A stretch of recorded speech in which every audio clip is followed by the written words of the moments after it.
PFAയുടെ ആത്യന്തികമായിട്ടുള്ള ഒരു ലക്ഷ്യം എന്ന് പറയുന്നത് 2047 ഇന്ത്യയെ ഇസ്ലാമിക ഭരണത്തിൻ്റെ കീഴിൽ കൊണ്ടുവരിക, ഇന്ത്യയിലെ ജനാധിപത്യ സംവിധാനങ്ങൾ അട്ടിമറിച്ച് ഇവിടെ ഒരു ഇസ്ലാമിക ഭരണം കൊണ്ടുവരിക. അത് 2047 എന്ന ഒരു വർഷമാണ് PFA ടാർഗറ്റ് ചെയ്തിരുന്നത്.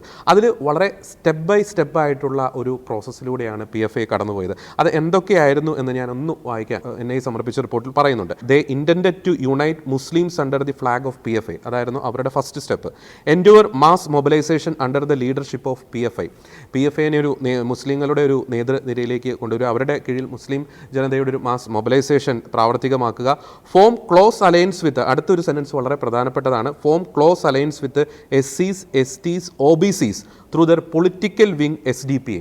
അതായത് അവരുടെ രാഷ്ട്രീയ മുഖമായിട്ടുള്ള SDPയിലൂടെ SC വിഭാഗത്തിൽപ്പെട്ട, ST വിഭാഗത്തിൽപ്പെട്ട, OBC വിഭാഗത്തിൽപ്പെട്ടവരുമായിട്ടൊരു ക്ലോസ് അലയൻസ് ഫോം ചെയ്യുക. And win election in few seats, അതായത് ഇലക്ഷനിൽ പങ്കെടുക്കുക, ചില സീറ്റുകൾ ജയിച്ചെടുക്കുക. Create split between the community groups in the society. Project the strength of PFA through uniformed March and physically intervening in the defines of Muslim community and stock piling of weapons and explosives.